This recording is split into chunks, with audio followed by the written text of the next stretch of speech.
Hey guys, welcome back to the channel. Magnum West here, and today we'll be looking at the nightmare scene Batman from Batman vs Superman: Dawn of Justice. Long story short, kind of bought this guy a little bit on a whim. I saw him and I was like pretty amazed, and I got a little bamboozled. I thought the coat was cloth. Like when you look at it in the box, it's kind of hard to tell. So I was like, oh, it looks like it's cloth, but it wasn't. So yeah, but anyway, without further ado, let's get into it. Okay, so firstly, I want to cover the accessories, and this guy does not come with anything, so do not expect to get a lot of accessories. All he comes with is exactly what's on him, so I wouldn't even really call this an accessory. So the goggles, sorry, are separate from the body, and then the goggles are technically an accessory, but that's all he comes with, folks. And then now we'll cover the articulation, and I usually take off anything that impedes the articulation, but I really want to give you guys an idea of, like, the posability of this figure. I mean, McFarlane's aren't really known for being super well articulated as it is, so just to show you, you can take those off. So them giving them this like super thick, not malleable at all. It's like you could probably smack someone with this and knock them out, honestly. Like, it is freaking ridiculous how big it is. I'm like actually a little bit disappointed, I'm not gonna lie. But this is why you don't buy figures on a whim. So yeah, so we'll start from the bottom up, I guess, now that since I'm already here. So for kicking up, you're gonna get about that much. The double knees work just fine, you get a pretty good double knee. And boots, kind of typical McFarlane, kind of ratchety, not as smooth as something like a Mayfix or even a Marvel Legends. You get pretty decent splits, actually. And then this one has like no thigh swivel at all. Like, I don't know what the hell McFarlane was thinking with this guy, but there is like no kind of thigh swivel at all. And once you get up here, this is kind of like where it's like pretty much redundant to try to get any kind of pose up here because of how thick the jacket is. So you get, double bicep, hinge and swivel with the hands, and you can get about a little under 90 with the shoulders, and then full 360 usual. The head, another thing you're not getting anything out of. As like an okay up, like looks up decent enough, but you're getting no down at all. You're pretty much parallel with the deck. Yeah. And then, oh, I forgot, the upper torso has pretty decent range in the upper torso, typical McFarlane stuff, and then you're getting even more. At least the crunch is pretty decent, but like I said, like trying to get this guy in a pose is like impossible. You pretty much, with what it is, I'm gonna be switching it for a trench coat, cloth trench coat that I have. So yeah, let me go ahead and do that real quick. Actually, real quick, before I get into that, let's go over the aesthetic. And this is, let me adjust the camera real quick here.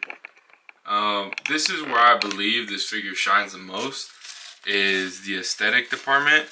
Like, let's see if it focus. Yeah, there you go. The face is actually pretty good. Like, it looks like Ben Affleck. I don't know if it's the same sculpt as the last one. I don't have the last Ben Affleck Batman. That armored one looks really sick too. I'm definitely buying that if I see it out in the wild. The scarf is like sculpted really well. Like, if you take off the coat, it looks kind of weird, but the scarf is sculpted really nicely. The jacket, this is typical McFarlane, is like really well sculpted. It looks good, but it's just like not practical. Like, I think at this point in the figure game, like, why are we still getting plastic capes and plastic, trench coats or jackets or anything? The sculpt of the bicep is really nice. It's really well sculpted, and that's what kills me about McFarlane is he's got the sculpts. Like I will sit here and argue with anyone. McFarlane definitely has the sculpt game down against Marvel Legends for sure. The paint is really good. Like he has like dry brushing on the pattern, so it brings out that pattern really nicely.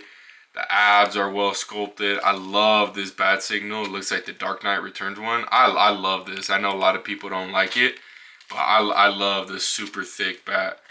The belt has like a nice utility belt, you know. And then the pants are really well sculpted as well. Sorry if I'm moving too much, but he's got a gun holster. You know, this Batman doesn't play around. And that's what I'll be talking about here in a sec. But like I said, now that you guys kind of have an image of what he looks like, you know what I mean? Like, I don't know. I just don't like the articulation. That's honestly my only problem with it. But yeah, let me snap on that custom cape real quick. Okay, now to go over some pros and cons and kind of my final thoughts on this figure, right? And if you couldn't tell, I know I was kind of crapping on it at first, but I actually kind of like it with the mods that I'm planning on doing to the actual figure.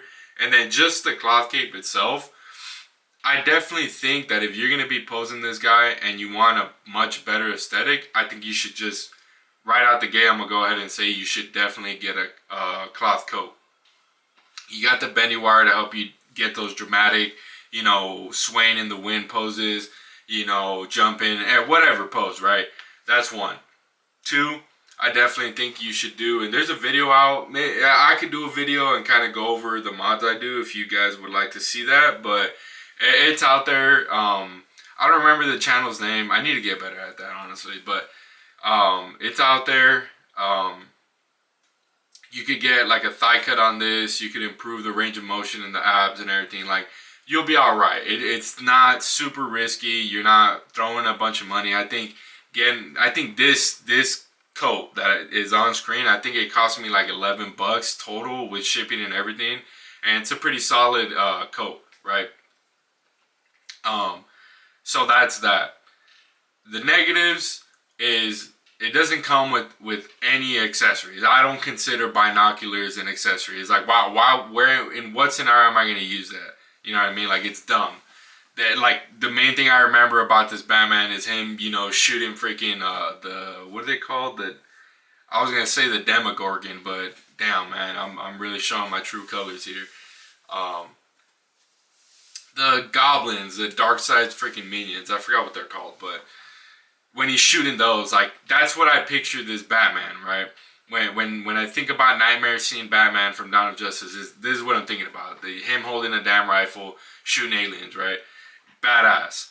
And I think this figure checks that box, but like I said, I think if you really want to enhance it, that cloth coat, and then, you know, getting that extra range of articulation with the mods, I think that'll really send it home. But I definitely think that's a major drawback, the lack of accessories. At least one gun. Like, McFarlane has like the same sculpts. He puts the same guns on every figure. Like, you couldn't just throw one in here. Like, whatever. It probably had something to do with Warner Brothers, since this is a Warner Brothers property design.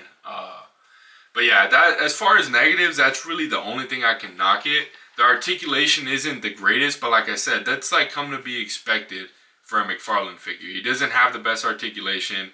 You're not getting in Mayfix type poses, you know what I mean? Like, I think Marvel Legends has him beat in articulation, but it's not that much better. But it's a $23 figure. You can find it at Target, Walmart, you know, whatever place you shop for toys at. It's technically still a toy. It's not a collectible, right? So yeah, like, I don't want to be too harsh on it, but that definitely is a major drawback. Now, the positives, I definitely love the sculpt. I love the face. It looks like Ben Affleck. It's really good. I love the utility belt. I love the like mill sim of the design of the character itself, and it's really well portrayed on here. McFarlane is notorious for having amazing sculpts. Not enough articulation, but the sculpt is definitely there, and it looks really good. there's not a lot of bad that I can say about this figure. But yeah, guys, without further ado, I don't want to keep yapping, but that pretty much wraps up the video. Like I said, would I recommend it? I would. If you're willing to deal with the plastic cape, or you're planning on getting a cloth goods cape, I think you're in pretty good hands. I think it's worth it. And then if you're willing to go the extra mile and do the mods, I think you don't have anything to worry about. But if you don't like plastic capes, just plastic, cloth on the figure, I don't think this is for you, because that you are getting no articulation with that at all if you're planning on posing it. So that's pretty much all I got to say on that. But yeah, thank you guys for watching. The channel is doing really good right now, getting a lot of views on the videos I've been posting, going up in subscribers. I think we're past 300, approaching 400. So yeah, the goal is to get 1,000 by the end of the year. I know it's a bit of a stretch, but I think we can do it. But anyways, thank you guys for watching. Make sure to drop a like, subscribe, comment, share. Let me know what you guys think. Let me know if you guys would like to see anything else on this figure, or any other figures I've made videos on before. But yeah, thank you guys for watching, and y'all have a great day.